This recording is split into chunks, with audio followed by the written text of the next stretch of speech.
You are listening to the Choose Your Struggle podcast, a member of the Shameless Podcast Network.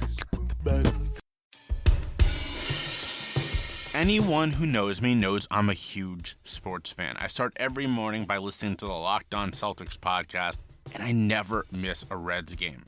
So when it's time for me to grab a gift for the sports fan in my life, I check out Fanatics. They have everything you need, from the best teams, the favorite players, and all the stuff is good. As a memorabilia and autographs collector, I trust Fanatics.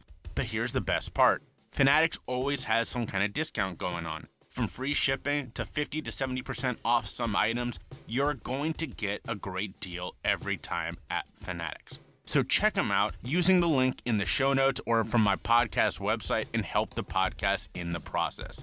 Check them out today.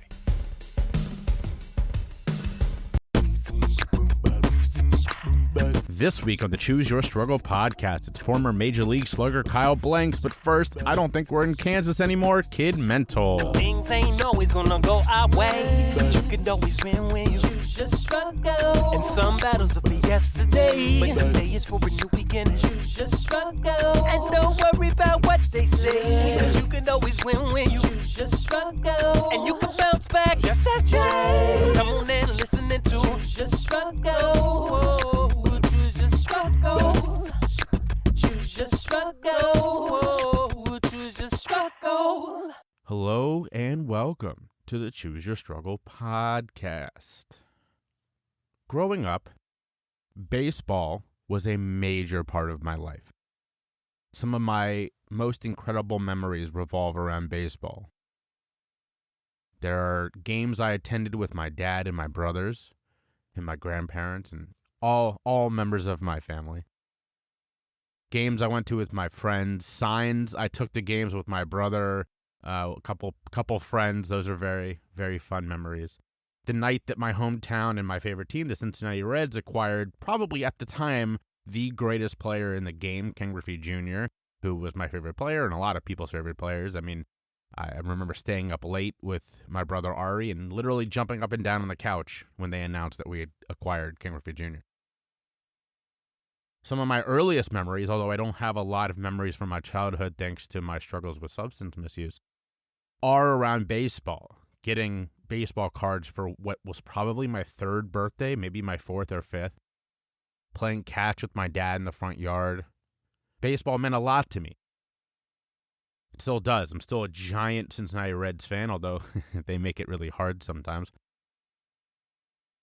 There's a quote in the movie Moneyball, which is a fantastic movie. I quote it all the time for a lot of reasons, but one of the quotes is, every boy is told at some point that he can no longer play. For some of us, that's 15. For others, it's 40. Now, I personally was told that I was done at 18, although I kind of made that decision myself. I had one offer to play in college. I wasn't a great baseball player by any means. I mostly played outfield. I had some speed. I couldn't hit very well, but I was a pretty good fielder. I was a good backup catcher. And one school wanted me to come play, and that was Beloit in Wisconsin. And my dad and I went up there to take a look at the school, and I wasn't impressed with the town. It's very small. It was very cold when we went, and I was not about that. And the final nail in that coffin came when the coach asked me my 40 time, and I don't remember what it was at the time. It was sub 5. I wasn't fast, but I wasn't slow. I was quicker than I was fast.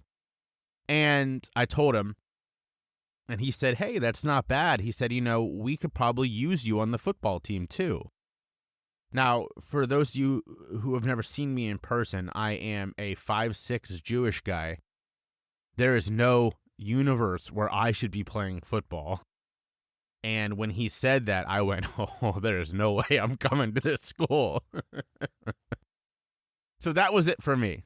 That was the end of my baseball journey after 15 years of playing the sport.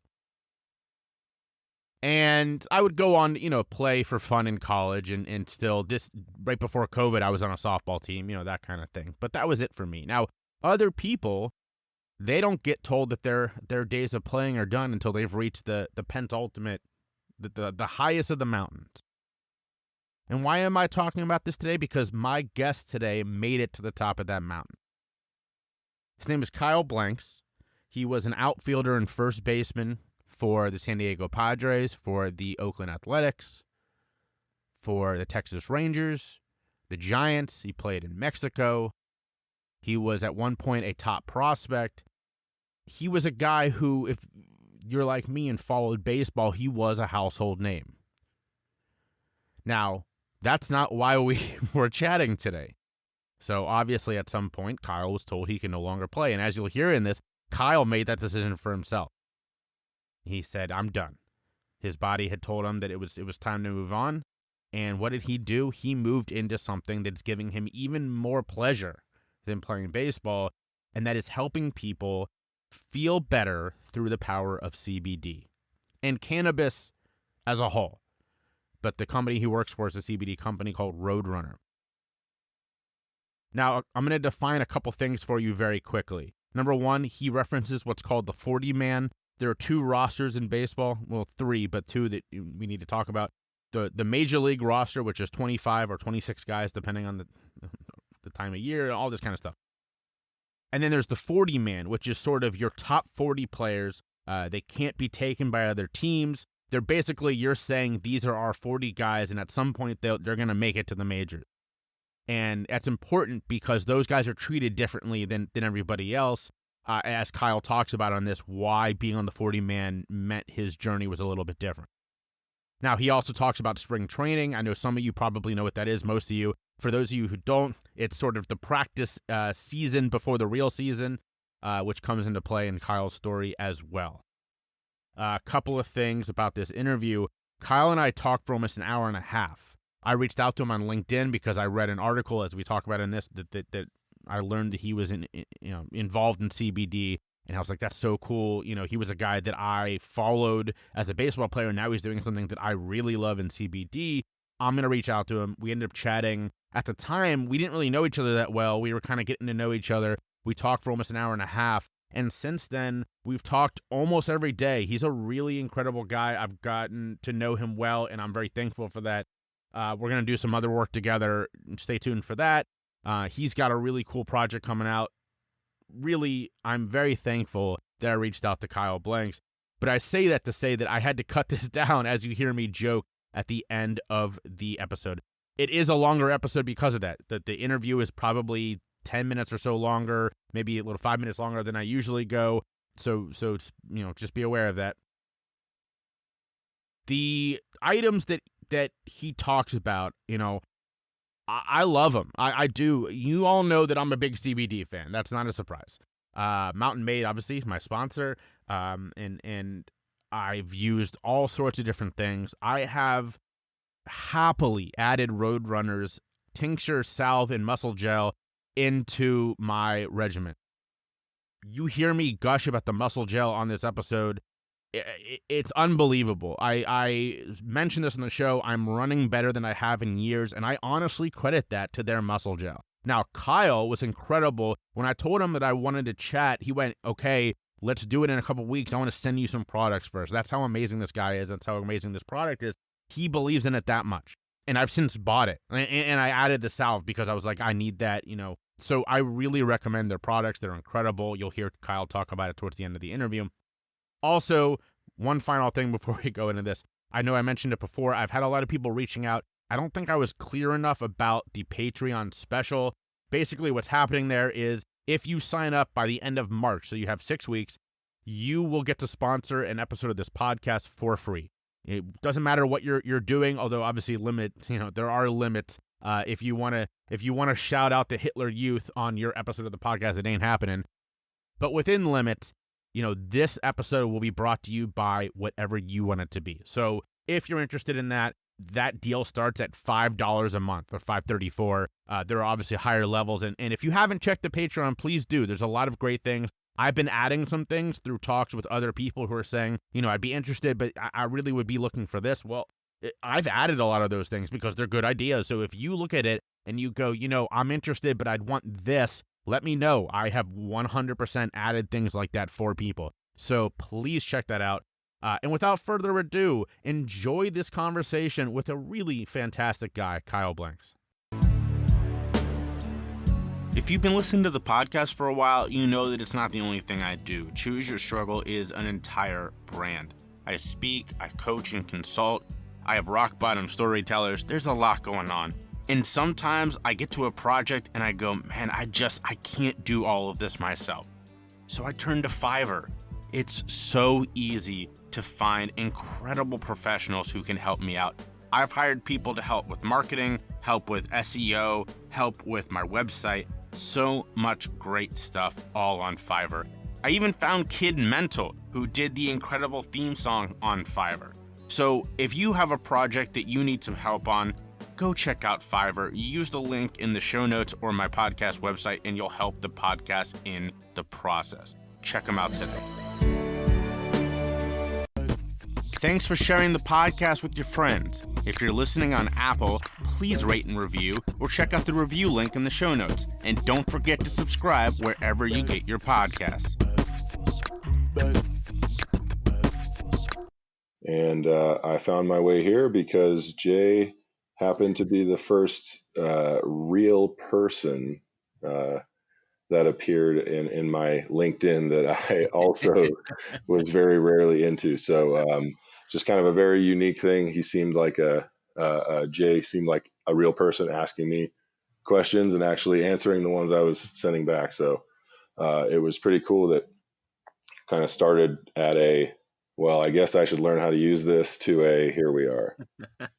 Well, I appreciate that, man. And I'm sure you get all sorts of ridiculous shit. We're going to spend like the second half of this obviously talking CBD and your company, because that's how we got connected. But first, I think a lot of people, and I asked you this question too, is if they know your name, they know you as, former outfielder and first baseman in Major League Baseball, and now you're doing CBD. Like, that's a cool pivot. So we got to talk about baseball for a second, right? Mm-hmm. And you were a dude who kind of made good. You were a late round draft pick who made it to the majors, which is incredible. And you had a solid career, which I know you've told me was lots of ups and downs, right? Yeah. I grew up in the time, which is, it's not like it was that long ago, but the internet tends to accelerate certain things, and the exposure to baseball was entirely different, not only for me being from a small town in New Mexico, but also just those types of modalities of spreading the information. It went from Baseball America, the magazine, to baseballamerica.com, which went to now it's just everything. You can find whatever you want everywhere. So it's really interesting. I always try and kind of put it in the perspective of I had no expectations. I had zero expectations of what it was to move forward. So I was drafted in the 42nd round out of high school. I had my scout, whose name is Jake Wilson, was actually extremely helpful to me. I still talk to him, and was very insightful just as the process was going on. We're looking for you to go to a college, and, I was a draft and follow. So if I didn't go to a 4-year school, like if I went to a junior college, which I did, I was then still eligible to sign prior to the next draft, or become draft eligible again. Whereas in a 4-year school, you're not draft eligible until after your junior year, or I think it's unless you're 21 or 22 or something like that. So, for me, it was once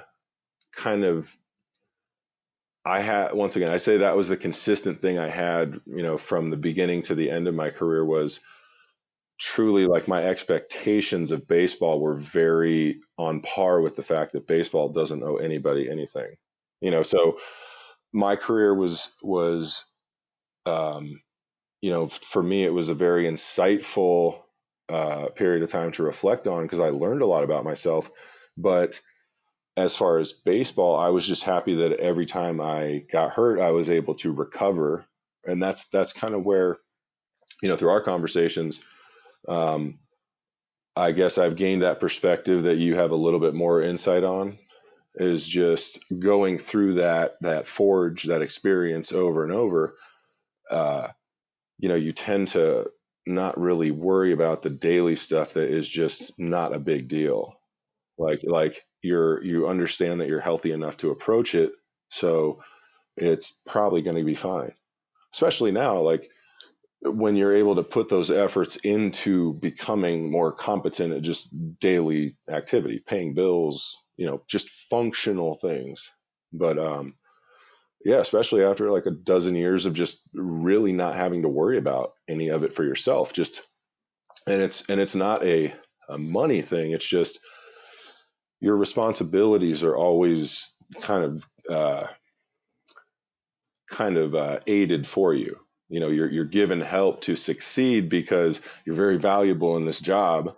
So they don't want you to like go off the deep end. So you will get a lot of help, a lot of enabling as well, which is why my business partner, Bob Boylan, and his wife Lori, those are my business partners. But I've had a lot of help just I guess assimilating from baseball to where I became very able to help myself in that world. But outside of it, where that doesn't matter, that was what I needed a lot of help with, and what really getting a lot of that help, pairing that with the experience where I came from, really, I guess, kind of shaped that perspective.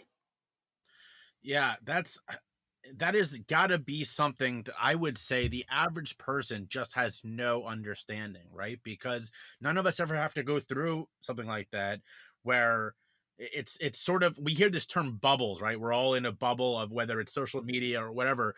You were sort of, it sounds like in a very in that to an nth degree, where you kind of just said it yourself. You were valuable to these organizations. You were with San Diego was your main one, right? The Padres, and they saw you essentially as an investment that they had to protect and nurture and try to grow so that you could pay off for them. Yeah, it's a really interesting because it is a business, but the humans are the product. It is a very, once again, it very much is that bubble you're talking about. You can recoil as far into it as you want, or you can basically clock in and out as you wish. And that's, I probably did that a little more freely myself, like not trying to seek out the attention after I've already just gotten a ton of attention. That's not why I'm here. This is just kind of a product of what happened after I had no expectation and followed that up with no expectation and followed that up with no, what I mean? Like just getting to that point, it's like, once again, it kind of allowed me to see a little bit of that, but not truly understand how to really function. Like you're physically capable. That's about all you do. That's how you come out of there. If you went to college, you might be a little bit more rounded. But most guys, if you don't have a degree, you're just a physically capable person. And if you haven't paid attention to all the help you've been given, you will really get out and flounder because you just won't understand the amount of help it actually takes to be successful as well. So that's a great point. And let's talk about that as far as its impact on your mental health for a minute, because there's got to be goods and bads, right? I can imagine that first time that some young kid comes up to you and asks you for your autograph, that's got to be a great feeling, right? I mean, to know that you're doing something that people are looking up to. I mean, I get that in a much lower degree doing this, but like, I'm not signing autographs, but I appreciate when people reach out and say, "Hey, your podcast meant a lot to me," or when clients reach back out and say, "I got to tell you that last session, it really meant a lot to me." So that's an amazing thing. But if I'm doing that in the limelight where thousands or millions of people are watching me and cheering for me, I could see myself losing my head really quickly. And we see that all the time, not just in baseball, obviously, but in a lot of things where people sort of let that get to them. So there's positives and negatives to that stuff, right? Well, foundationally, all of us at one point or another would have done it if nobody was watching. Some of us never lose that. Some of us, do.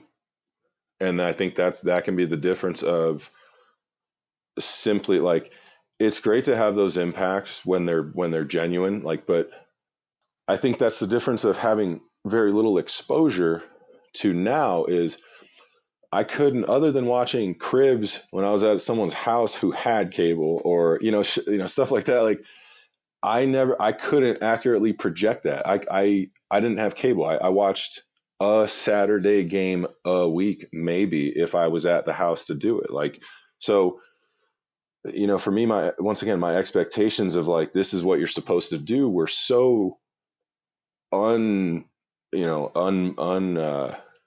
I guess unscripted, unmolded. Like there was nothing there. It was just I had a way better idea of just, okay, this is what I want. But I signed for $140,000, which to me was, I thought it was life-changing money. Like, holy shit, like this is ridiculous. And once again, 140 is more like 90. And this is how I actually tried to frame this for people. So in 2005, this is when I started playing. In 2009 was when I first got called up to the big leagues. If you average out that money, and on top of the money I actually made in the minor leagues, I netted, not even netted, I grossed about $25,000 a year. It's not a lot. Where is and that's the thing, is you're never not training for it. So it's not, once again, it's not that there isn't some really cool things about what that world kind of gives you, but the reality of what most people believe the monetary return is not even close. Like some guys get a lot of money to play that game. Most guys don't.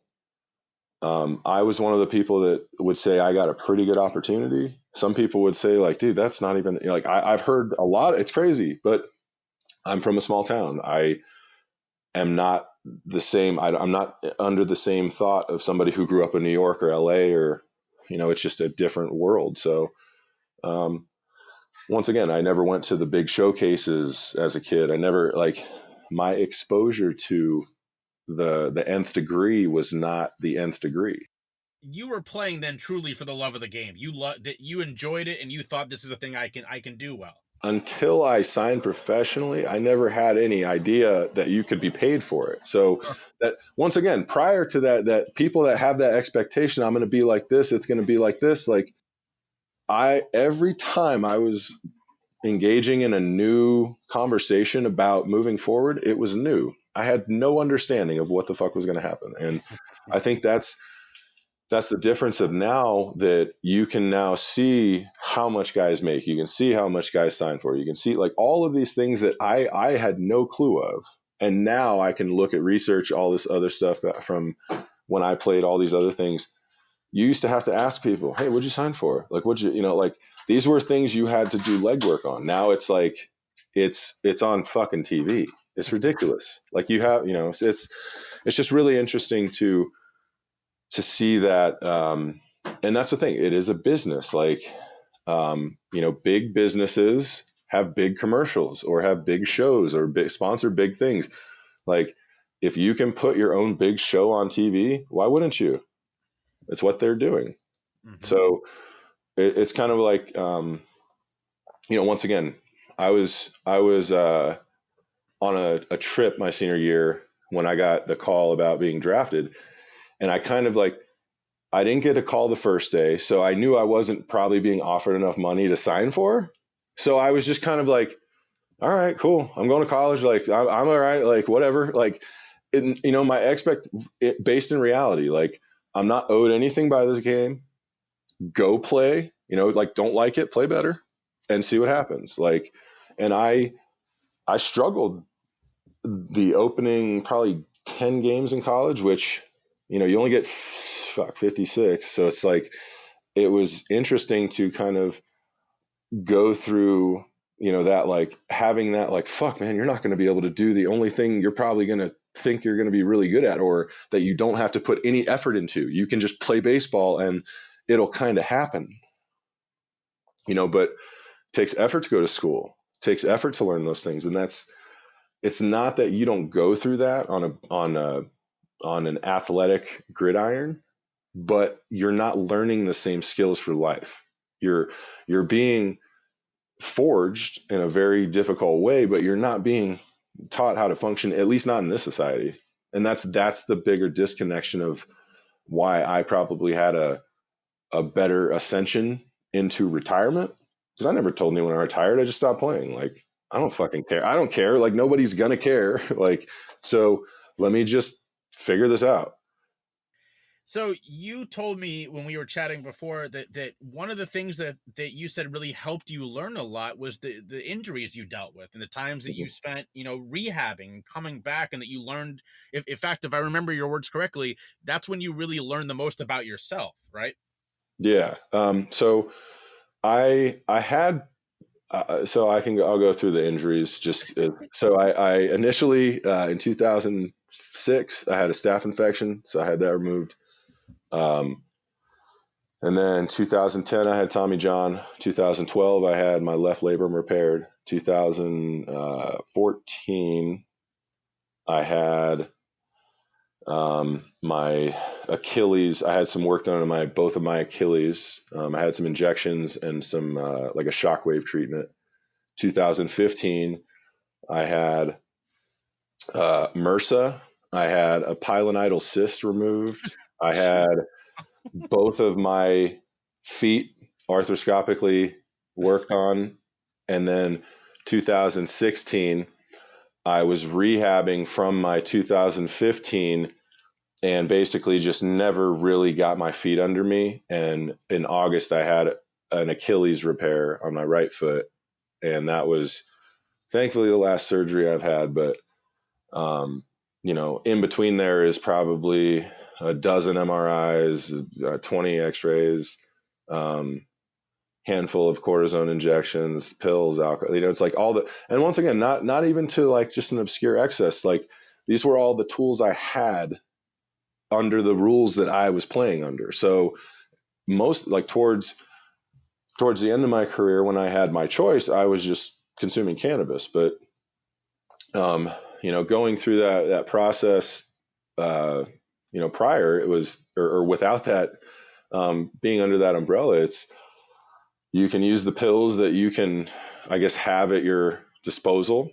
Like I knew that I could always source Ambien. I'd always have that. So for one, I knew it was a functional tool to go to sleep with. I also knew that it's one time in the day where I get to kind of like just like unplug a little bit. So that's an excellent pivot into sort of the meat of this conversation. But before we do that, let's pause and shout out where people can find you on social media, where they can follow the company, all that kind of stuff, and then we'll go into the next part. Well, I'm just bear with me. I'm terrible at this stuff. So, roadrunnercbd.com is where you can find all the products. On Instagram, Facebook as well. Just go ahead and check out everything, communicate with us. We're really, really good at trying to help just familiarize people with this plant. And hopefully you're willing to share your experience with us so we can give you some type of sounding to go off of. And that's all we are, is really a sounding board that are here to provide, what we believe is a very good alternative to the pharmacology that is just otherwise the alternative. And once again, not the only reason, but I think one of the bigger reasons why I do and am willing to talk about it so closely is because of my experience with the other side of it. Is just, I know that if you tell me what you're trying to feel, I can tell you that these are probably what you're going to look for in the pharmaceutical shelf. If you want to feel that same way, there is that equivalent in a naturalized way. It's just, you just have to understand that amazing nature can be as crazy as amazing science. It's just, you have to, if you've been conditioned to feel one way, it's not shocking that you're a little opposed to the other. It's not even that you think the grass is greener. You don't know there's another patch of grass. You've only ever looked at this one. If you listen to the podcast, and of course you do because you're hearing this right now, you know that I always ask my guests what their preferred method of self-care is. Well, here's my answer: a good cup of coffee. This year has truly made me appreciate the little things that make my life better, and a good cup of coffee goes a long way. That's why I switched to Four Sigmatic, and I haven't gone back. They use mushrooms in their beans, and it gives me a kick in the morning that I didn't know I needed before, and now I miss if I have anything other than Four Sigmatic.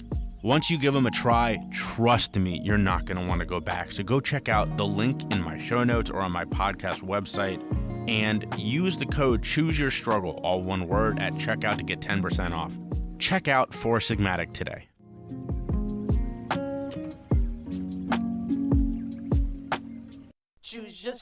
People will forget what you said, people will forget what you did, but people will never forget how you made them feel. That famous quote by the extraordinary Maya Angelou is exactly why I speak.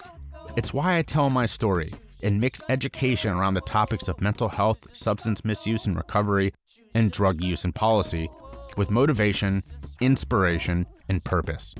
So when you're looking for your next keynote or breakout session speaker, reach out. Find me at my website, jshifman.com, and I promise you, your employees, your group members, the students at your school, everybody will come away having learned something. And that's how we create change. Reach out today. Find me on social media. Check the link in the show notes or search for me, Jay Shifman, on YouTube and LinkedIn, and Choose Your Struggle on Facebook, Instagram, and Twitter.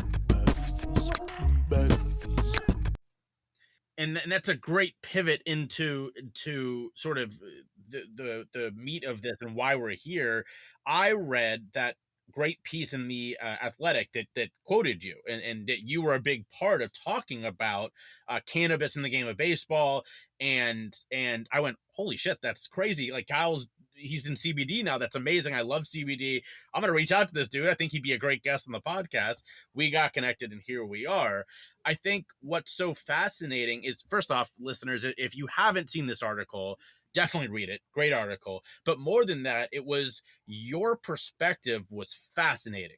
And how what motivated you to go into CBD from the game of baseball, I thought was a really incredible story. Yeah. As a player, I didn't smoke for the first time, consume cannabis. Let's say that I didn't consume cannabis at all until I was 2011. So like 24, somewhere in there. I somewhere in that neighborhood. Not very early as some people, not quite as late to the game as some people, but 2013 had kind of my way to do it.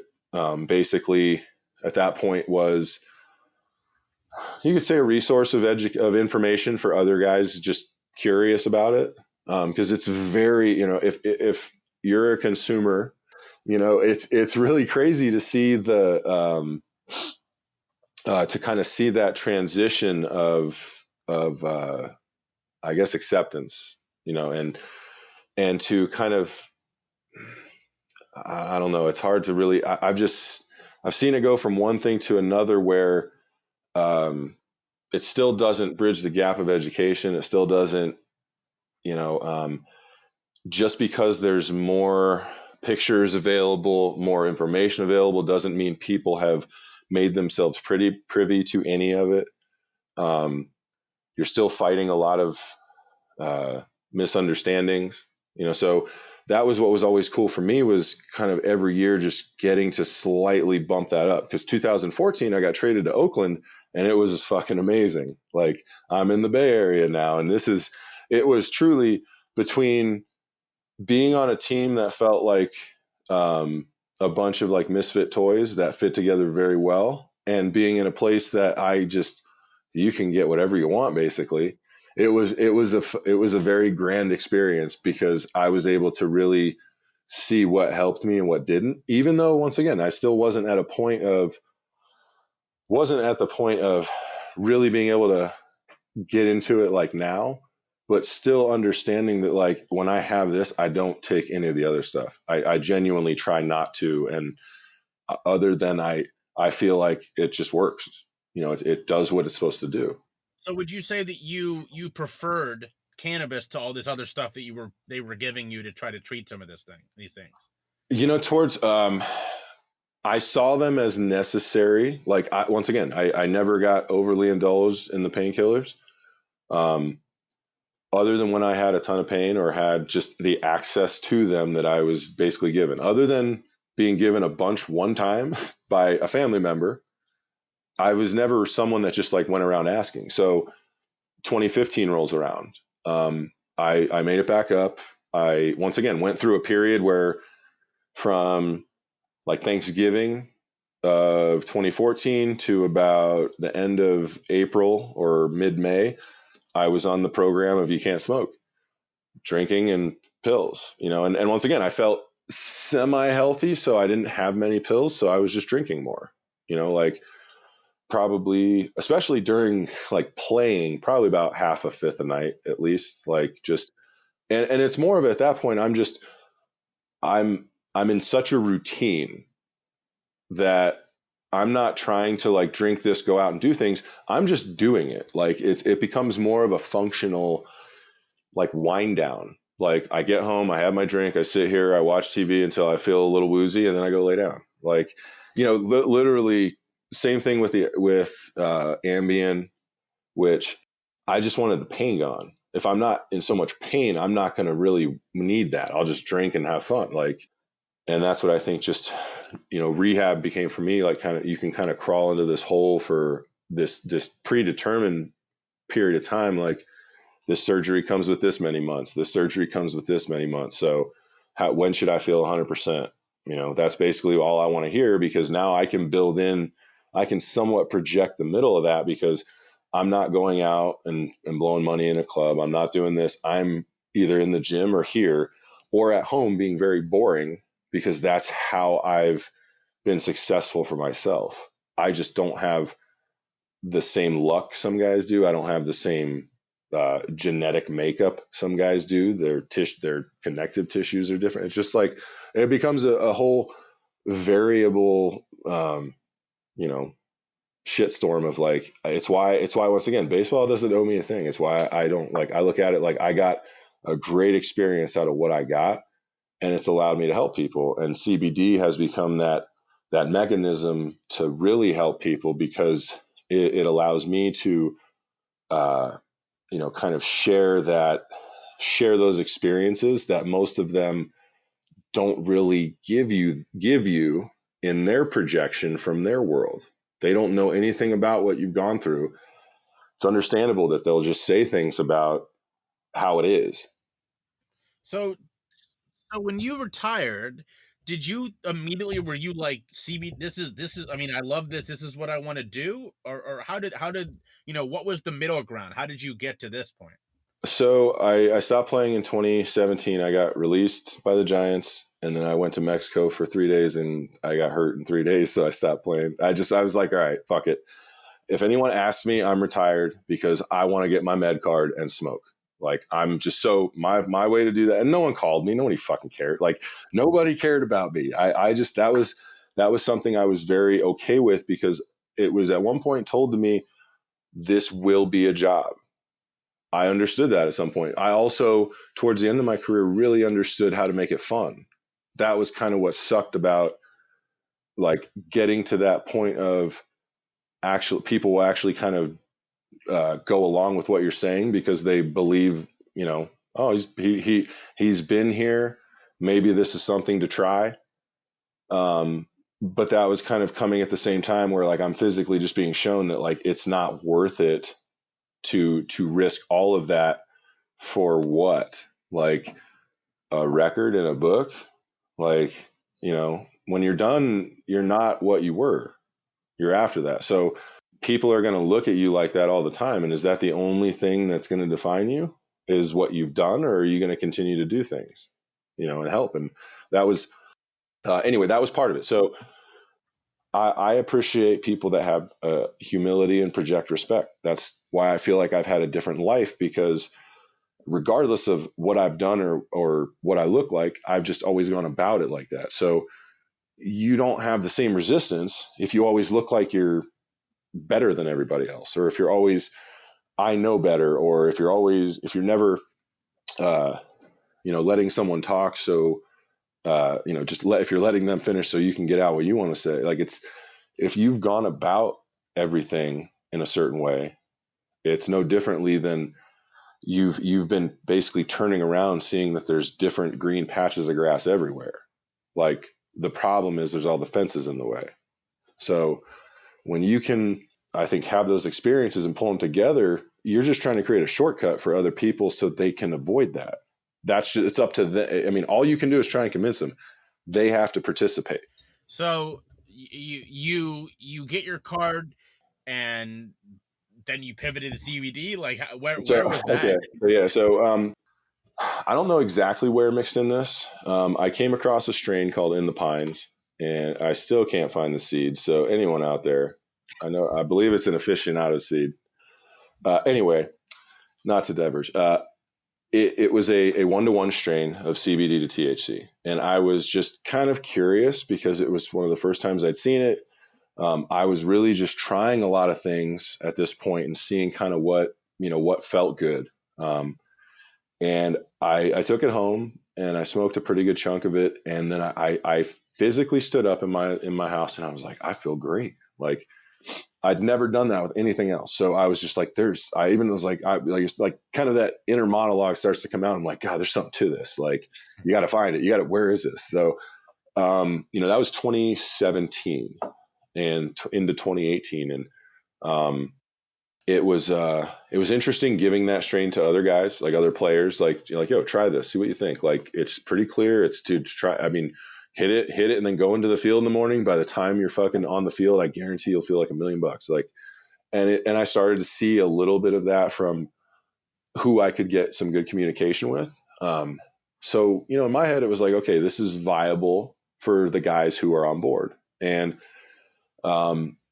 then I kind of ran into so my business partners are my brother's friends' parents, and was introduced kind of just by that. And Bob, my partner, has, as do I now, private production for growing your own medical cannabis. It's part of the program in New Mexico, and that was basically how we got introduced or really started our relationship of just like, dude, I was just super interested, and he was, reluctant to just teach anybody, but I was truly just so enthusiastic. It wasn't what you'd say is a traditional, let's go out and like, show me this. It was just like, I'm just going to kind of be here if you'll let me be here and watch you, like, kind of see how this goes. And at that point, both of us had been pretty into CBD, or had our own particular endeavors with it. Like, this is something, exploring it. And in 2018, the pilot program for hemp in New Mexico started, and that was when, at that point, we started our business together. And the following year in 2019 is when we actually farmed. So, basically went through all of it. And once again, the interesting thing is, like, CBD cannabis, it's pretty ubiquitous in my life. So there's not the same novelty or ceremony around it that some people have, or some people may think that's there, or, like the tincture, you have a tincture. There is a lot of, in your own head ceremony around, like, what's it going to do? How's it going to feel? What's it, like, and in reality, it's, you're going to have probably take more time trying to perfectly measure out what you're going to take than you will actually, like, thinking about it if you do what you're supposed to do, which is take it as the, supplement consumable that helps you be a better you and go about your day. It's why I really try and, it's cannabis has just given me a very unique tool to isolate that in a lot of people, because most people will just kind of say something about it without really knowing about it. And it's really nice to feel like, well, where'd you hear that? What did you know? Really try and chop down that tree, because I do all these things. So I'm really curious as to how your experience has just been so far away from mine. I'm more curious.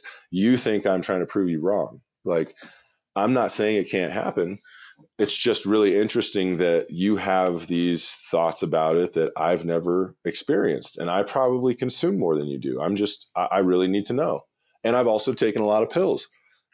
Like, it's like, I want to know all these things because I've probably taken enough to kill you. I've probably taken enough to kill the doctor who made them, the scientist. Like, it's not a point of pride. It's more of a point of curiosity. Why is it you're so upset about the things you want to be upset about, especially when they don't even affect you? I definitely I get that to the core, man. You know, my struggle with substance misuse was prescription pills, and I feel so much better using CBD in all of its forms, and you and I have talked about all the different stuff I try, than I ever did on pills. And you know, this idea that this thing was illegal but that other thing wasn't is a little bit infuriating. I'm not even trying to like say that, look, if there was not enough information about it, or the curtain was not pulled back enough to see what this was until like, that it needs to be addressed appropriately in the context and time in which it happens. But the fact that you just objectively will pick this over this, and all I'm trying to have is the same outcome. It's like, it's, you know, it's very interesting because we would all genuinely try and eat better food if we could, you know, a better diet of consumables, where if you're criticizing my intake, that needs to leave you open for me to criticize yours. What are all the ingredients you're throwing in? Because I don't believe that just because you say one of mine's bad, that all yours are great. Like, let's throw some rocks at your house too, because I have had to deal with all that, and it's why I'm trying to express to you, I feel this is a better alternative. So you sent me two of your products, a tincture and a rub. As I've told you probably 10 times now, the rub is a game changer. I have been my legs have been feeling better. I just told my wife this right before we jumped on the call.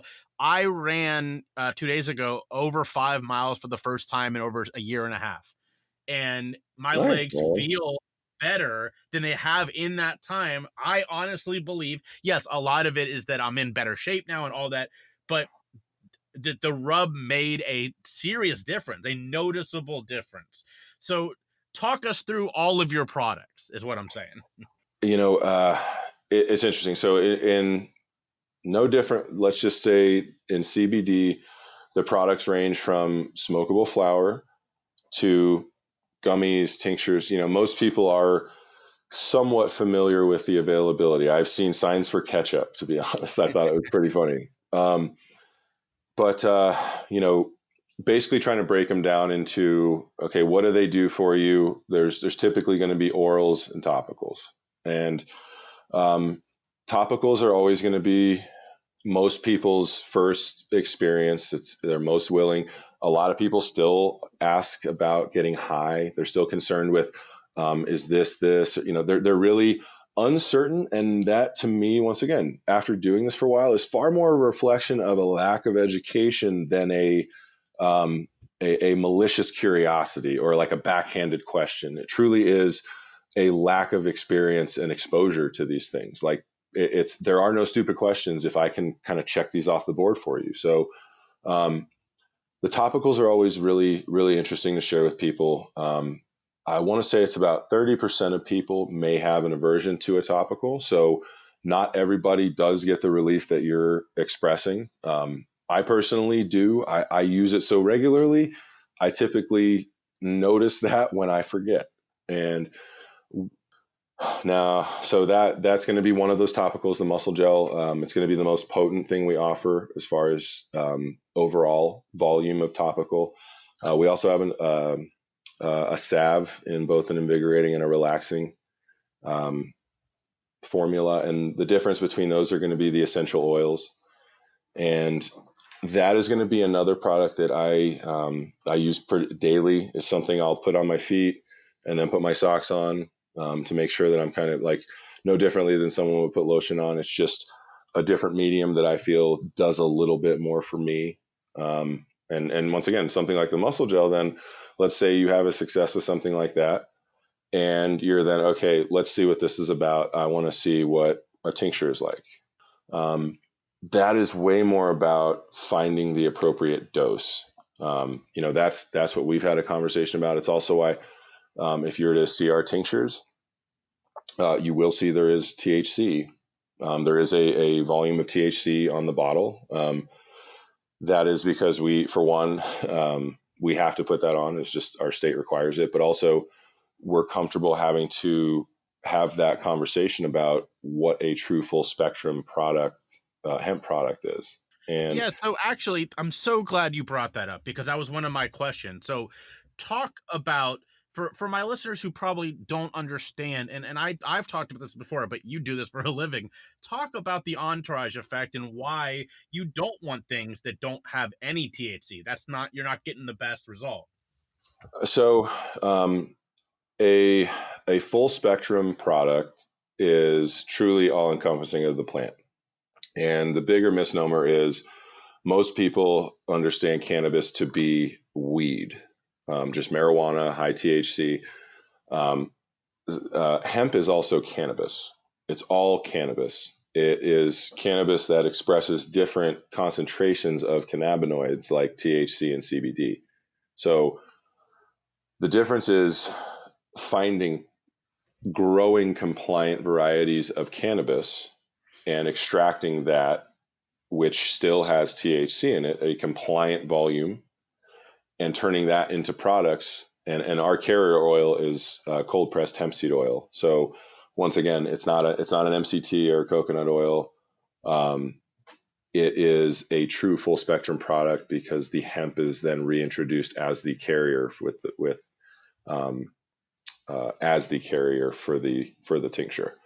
Um, a full spectrum product, you can't like the there's the extraction process is more of you're just turning it from one state to another. When you create broad spectrum distillates, when you extract further, pure CBD is stripped of the rest of the plant to give you just the CBD. Broad spectrum oil is uh, pulled apart and put back together without the THC. So it's kind of like you're getting into these points where it's way easier to talk to people about something that they're terrified of, but it is not the best. It is not going to be the most effective, and that's something that we had to really have a lot of faith in. That we were like, look, we're confident in how we're doing this, but we're also very confident that this is different than when you don't have it the accompaniments of a full spectrum product, and that is the entourage effect is going to be um, let's say as it pertains to all the cannabinoids, there's going to be things to be discovered for years to come. But as far as THC and CBD, the way they work together, so at the cellular level, at the receptor site, CB1, CB2 of our endocannabinoid system, uh, THC acts as, think of it as the doorman for CBD to do what it's doing. And CBD has quite an anti inflammatory response in the body. THC, not quite as much, not nearly as much. But once again, the value is at the cell site, THC is basically holding the door open for CBD. It's not only holding it open wider, it's holding it open longer. And that's where you get, like you said, that the fall off from the products you've experienced to what you're now trying is entirely different because there is an accompaniment there that is different than what you've had. Well, you and I could talk about this stuff for a long time, but I'm very conscious of the fact that I have to cut this down to 45 minutes, and that's going to be very difficult. So before we go into the final questions, one more time, shout out where everybody can find this online and anything you want everybody to know. Dude, go to roadrunnercbd.com. If you're on Instagram, go to roadrunnercbd, Facebook as well. Once again, we're really about educating, advocating. We are a wellness brand, so our products are only going to be available through wellness providers, massage therapists, nurse practitioners, chiros, pharmacists. So we are really trying to do everything we can to really help people connect with this because we do understand that if we can really work hard and build bridges to kind of fill those gaps for people, we can have a lot of success in helping people feel better. So I always finish with the same couple of questions, and the first one will be a little different for you since we've spent a lot this entire time talking about CBD and wellness. But other than that, what are your self care habits that not just during COVID, although obviously this has been a very stressful Mhm. time. I definitely enjoy physical activity. Right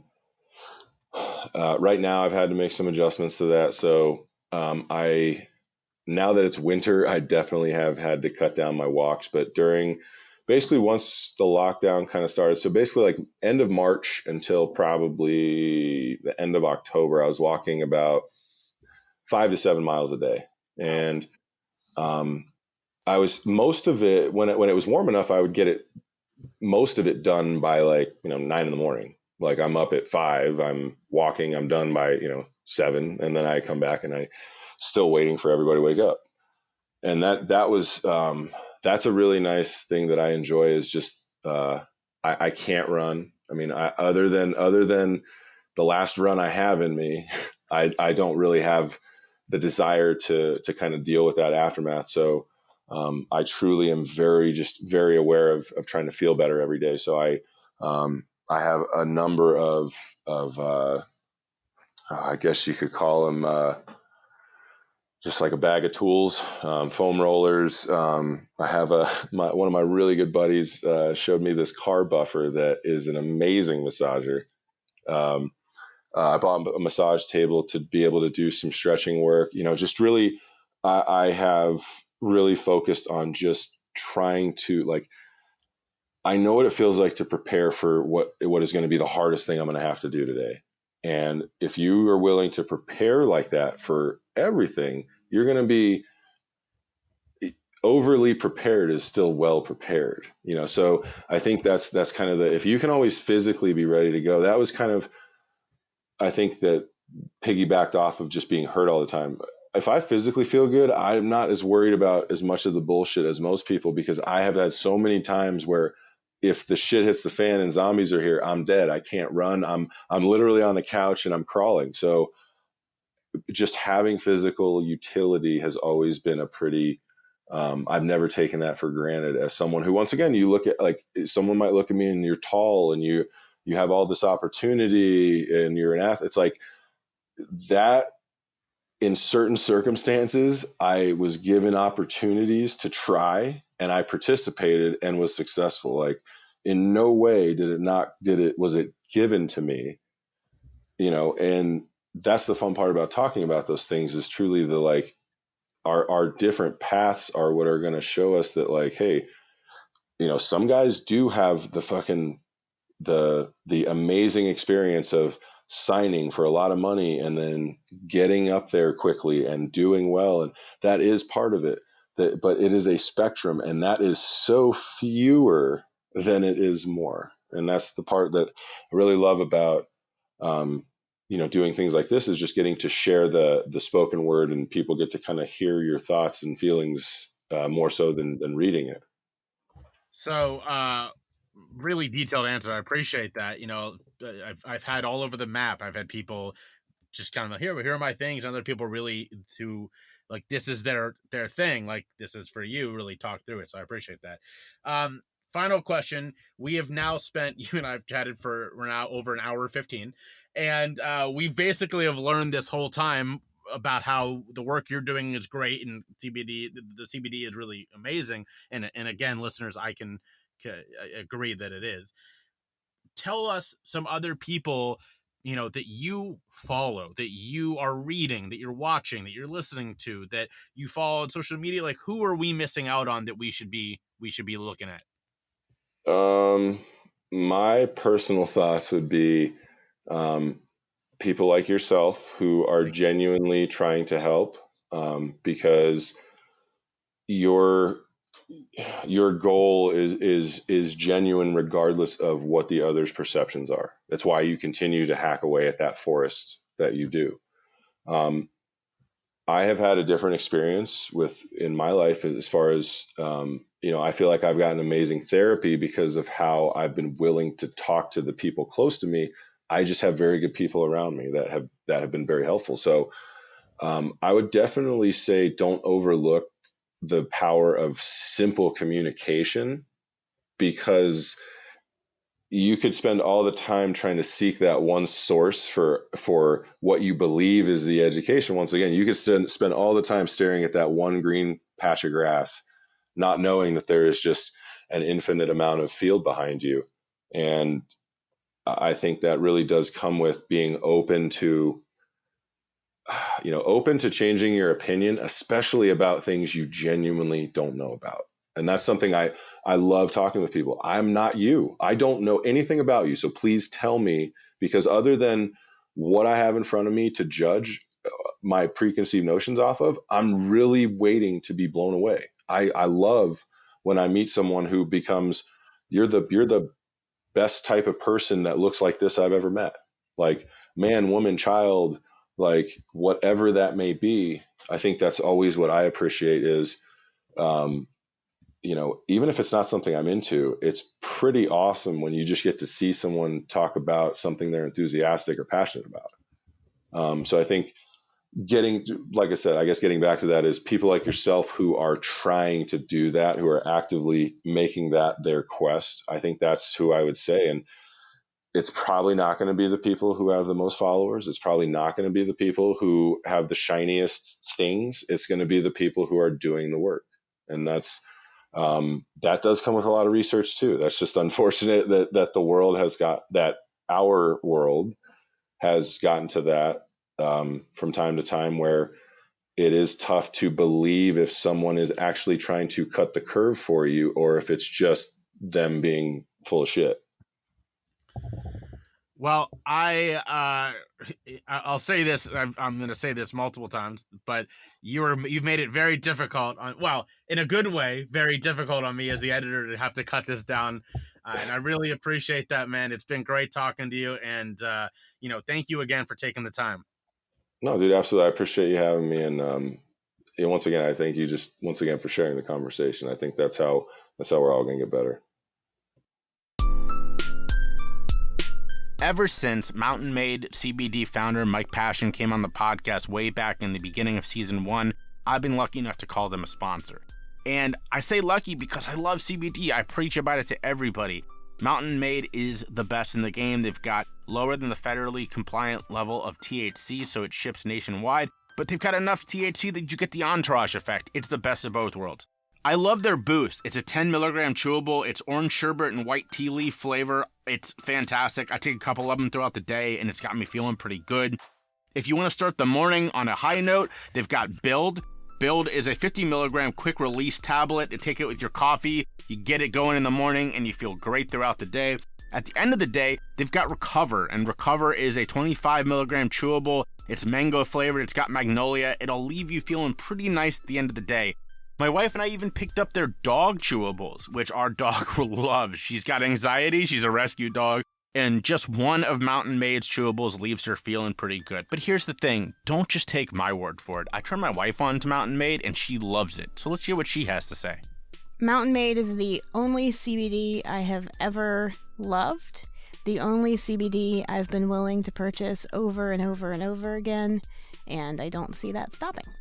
So go to mountainmadecbd.com, and when you check out, tell them Choose Your Struggle sent you.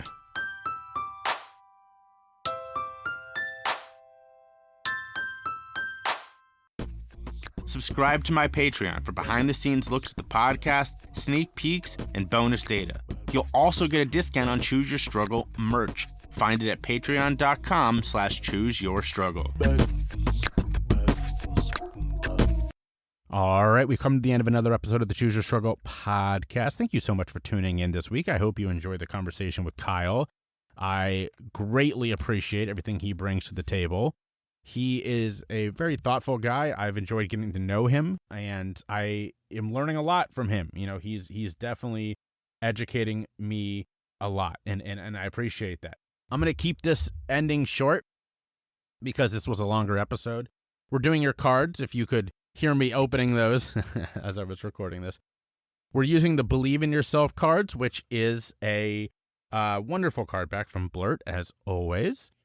This is mostly because of this conversation with Kyle. Look, you have to really believe in yourself to play professional sports. So props to him for doing that. And this card is in honor of that. Here's a great quote from Brene Brown. Wonderful. We love seeing raw truth and openness in other people, but we're afraid to let them see it in us. We're afraid that our truth isn't enough, that what we have to offer isn't enough without the bells and whistles, without editing and impressing. That is a great quote. Brene is wonderful. I appreciate everything she's doing, and that's true. It's always easier to encourage that in other people than do it yourself. So, that's something that I truly appreciate about this work, is that I have to do that. I have to be open, and, that is something that helps me be more authentic and trust that without the bells and whistles and editing, although I do have the bells and whistles and editing when it comes to the podcast. But it's true. It's true. You need to be much more open to do this work. So, great quote. Thank you, Brene. That was wonderful. Thank you, Blurt. All right, your good egg for this week is in honor of Ben & Jerry's. Yes, the ice cream makers. I tried their caramel chocolate cheesecake ice cream for the first time, and I loved it so much that I tweeted them and said, I'm going to give you a shout out on the podcast. And they encouraged that. They were like, wonderful. So, thank you, Ben & Jerry's. That's number one. But number two is that is your good egg this week. And your good egg is help me learn about other companies like Ben & Jerry's that are doing this right. We hear a lot about the horrible companies doing it the wrong way, and there are a lot of them. I don't want to understate that at all. In fact, right now, as I'm recording this, fast food workers are on strike for higher wages and more COVID-safe environments, so props to them. But there are some that are doing it right. So I want to hear from you. Tag me on Twitter, tag me on any social media, really, but let me know and say this is a company that's doing it the right way. That's your good egg, because we need to support them and thank them for their great work.